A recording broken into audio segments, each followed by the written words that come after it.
This video is sponsored by Surfshark. Greece, the country of 6,000 islands where the food is great, the locals are friendly and the prices are affordable, except in Santorini and Mykonos. The country that is made for boats, but has winds that are stir crazy.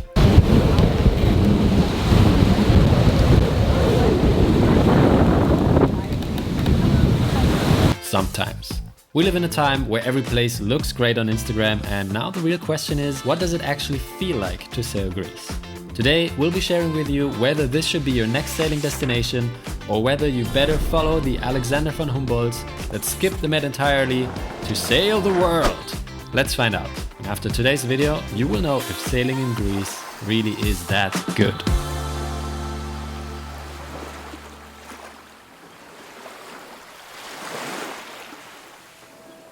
We're gonna be a bit behind you.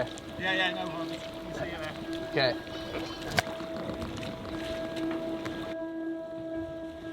This is Steve and Judy from the YouTube channel Sailing Fair Isle. Today they lead the way to Delos, which is primarily not a sailing channel but the ancient capital island of the Cyclades in Greece. We are anchored in the southern base of Mykonos on a 56-foot Ocean Star sailboat.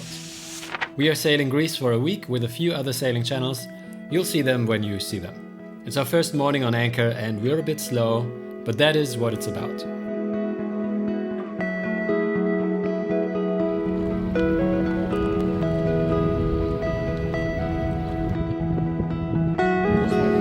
Yeah, top drawer. Good morning. There's a line. Looks like a little Flintstone baby. It's cool, huh? Yeah. You know how to hold them? It's been a while, but I think His head still needs a little bit of support. I couldn't hear my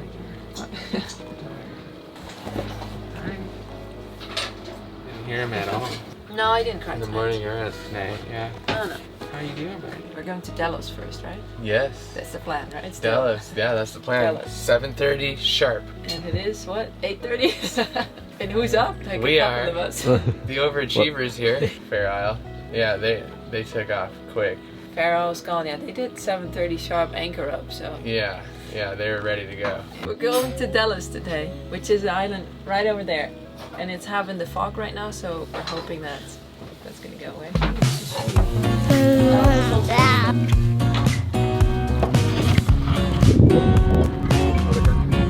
Oh, that's better, yeah. The guys are ready. We're lifting anchor. Herbie wants to sail out of the anchorage.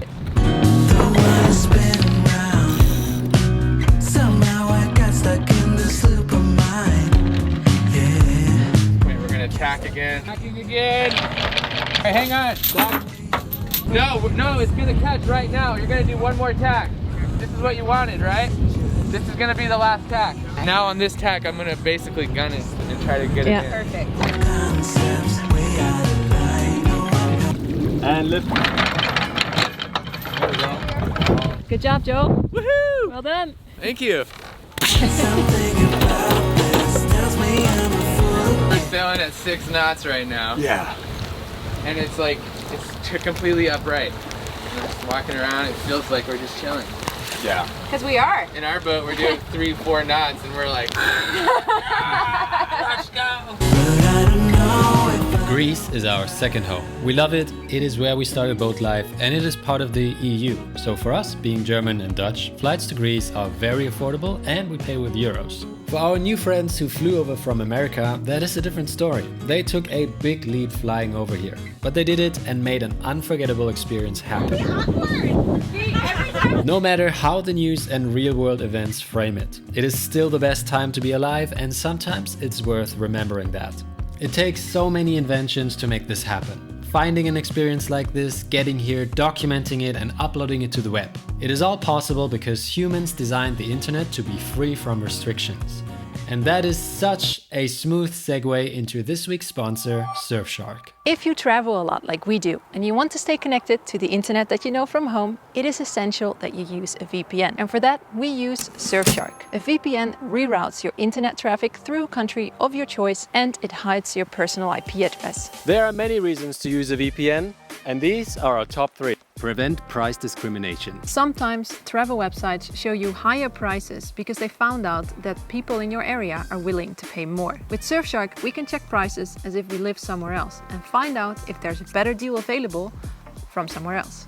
Access and unblock streaming services. Currently, you get the biggest Netflix library when you dial in from Canada. With Surfshark, we can access that library from anywhere in the world. And if we are in a country where people don't have access to Hulu or Netflix, we can route our internet traffic through our home country and access the services that we know from home. Increase online security. On the road, we try to connect to public networks as much as possible to save mobile data.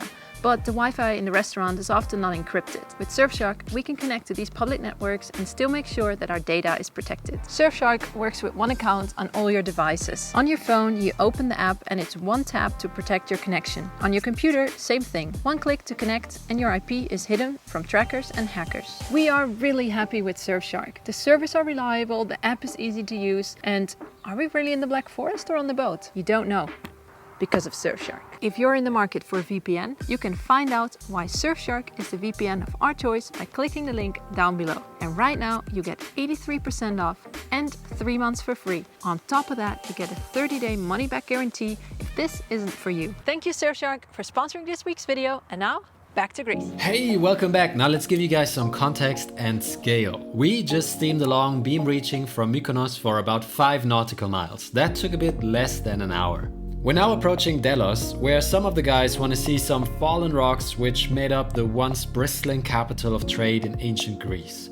Now we're at the southern end of Delos, and since we've been using the engine a few days back, we apparently need to redeem ourselves and now sail more. So we decide to tack up the 1 nautical mile long channel, which adds just about another 4 miles to the trip and another hour until we drop anchor.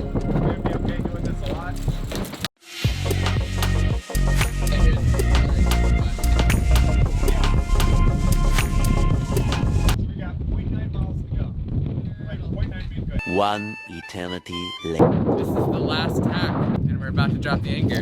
Oh, cool. Without the engine. Isn't this cool? One more tack.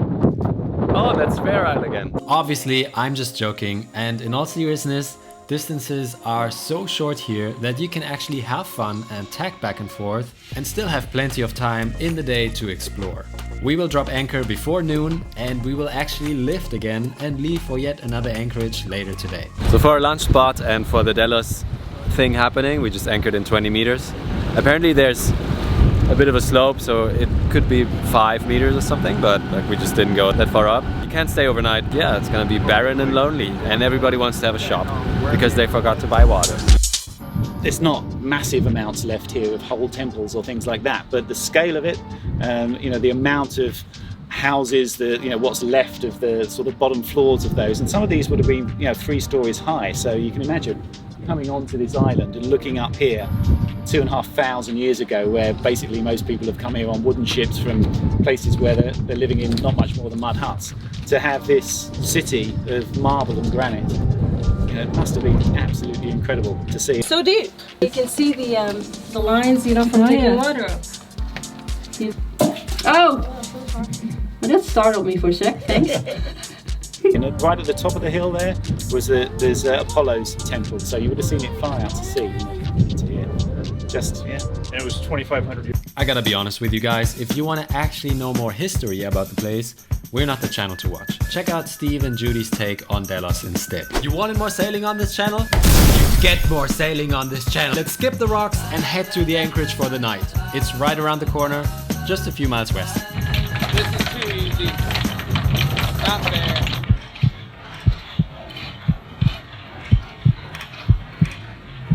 Just going to another bay around the corner, and we don't really know exactly where we're going. Like, nobody knows the name, but we're following Fair Isle.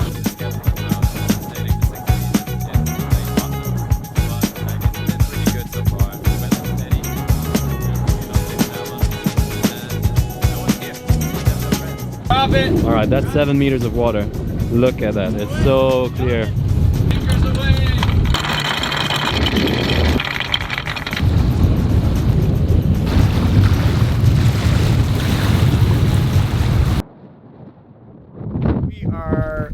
69 feet from where we dropped it. All right, I guess we're stuck. First time actually in ages that I've been doing 2 anchor drops in one day. Usually we stay for a week. We're tucked in nicely and it's howling through the night. But we are alone in the anchorage, so we can leave out all the chain. We need rest because tomorrow we're going to Naxos, see a Greek town and eat some Greek food. In the meantime, hit subscribe if you will.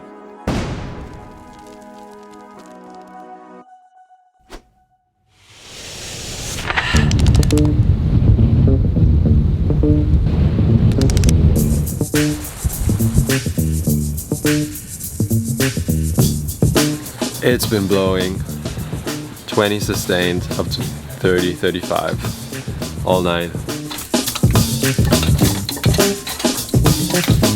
Who wants bacon? And are we just filling it out on the coffee here? A sprinkle here, a sprinkle there. The more the better. Well, no one likes weak coffee. It's so cool. It's scary.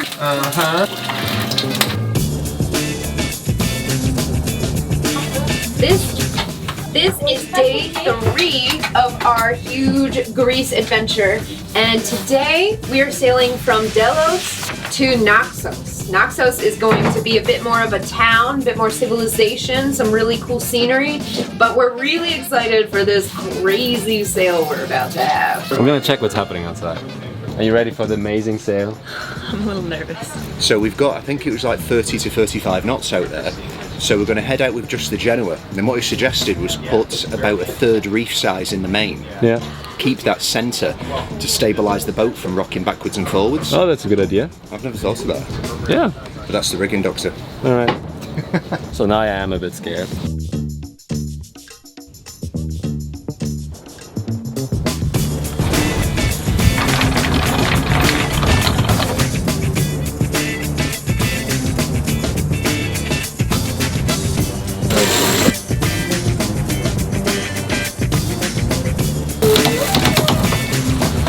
Keep on going.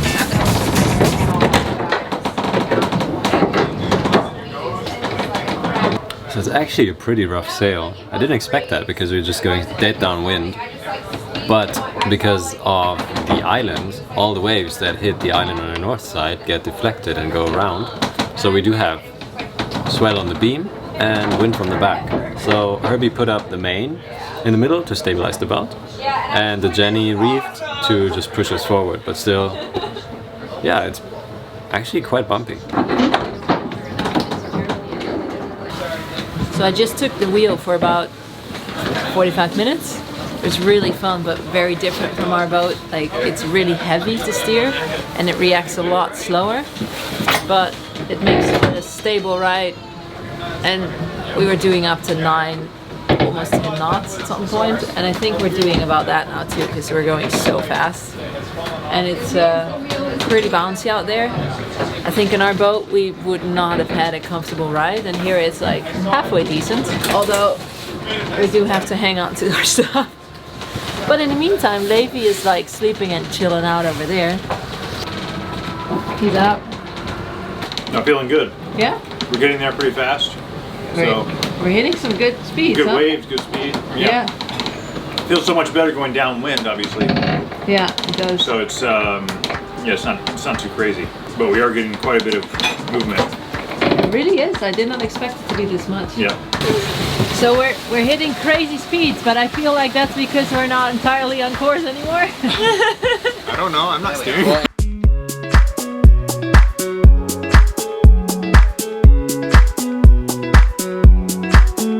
Halfway to Naxos. The sail is quite tough, but the boat handles well and we're many-handed. We are in the part of Greece where the winds get crazy. They funnel through the islands and sometimes blow for weeks on end. Jeez. Come back. Sorry, guys.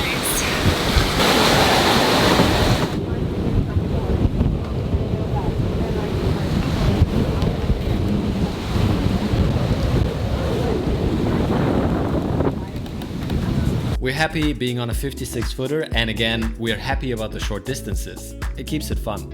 The main is reefed right from the start. Now it's time to decrease the sail plan further and furl in some Genoa. We're close to the maximum speed of the boat and we need to trim better if we want less wear and a more stable boat.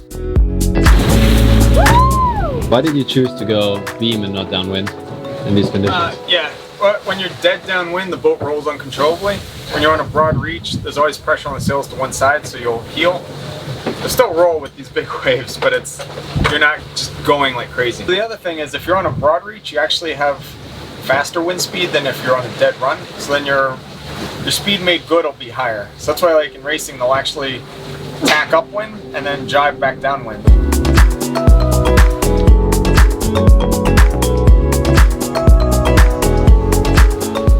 This is the last stretch. You can see Naxos in the background. We're jibing in a minute and then head more downwind on the next tack. So we are adding a preventer line to make sure we're okay if a rogue wave turns the boat the wrong way. Sorry guys.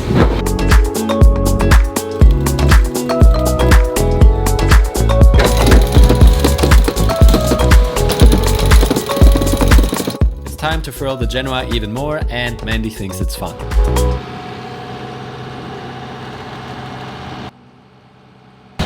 Did something that we, like 20 minutes ago, discussed you should never do, and that is in very rolly seas, take in both sails. And that's what we did. Yep, all the sails in. Yeah, well I just didn't want to be in the breakwater and have a sail get jammed in the furler. Yeah. And then now we're screwed, so I was like, let's do it with a couple miles of seaway, and then we'll just tough it out for a moment. You can see the breakwater there, the waves crashing over it, but apparently it's still calm inside, so we're good. Once we're in, it should get a little less.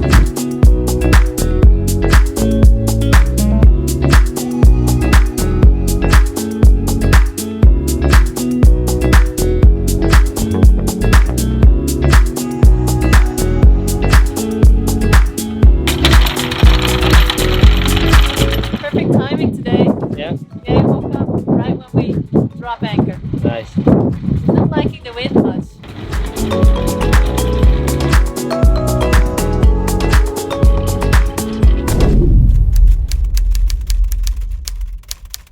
It's really nice. Yeah. It was very exciting that we had dolphins. Yes. Yeah, that was cool. Oh, and we did 6.1 average, 10.8 tops. Nice. Right. 10.8, not bad. Yeah. This is Naxos Anchorage, and it sums up why I love Greece. There is no other country in the Med, maybe in the world, where people decided that, you know, what we're gonna do is build a breakwater here so that boats can anchor in peace and enjoy this town. Okay, fair enough, the main reason is to protect the ferry from swell, but this is a nice side effect that they're not monetizing on. In other countries, this area would be off limits for sailboats, and here it's killing two birds with one stone and everyone is happy. Behind us, you see a little bit that's left of the Apollo temple. We're just checking out how Levi is doing with all the wind, and he's not happy. He's not liking the wind. So is sailing in Greece really this good? Well, we had a good sail today, and it's not always like that. Winds can be even more wild sometimes. But that is not limited to Greece. The difference here is that it is never far to a safe haven. Yeah, this is the first time I've ever seen anything like this before. And that makes sailing in Greece amazing. Because behind every welcoming safe haven is a whole island of great food, old rocks, and most of all, nice people. I'm just a natural. Yeah, if anyone's a pro, you'll know there was no good form there. That's just... Woo! Amps you up though.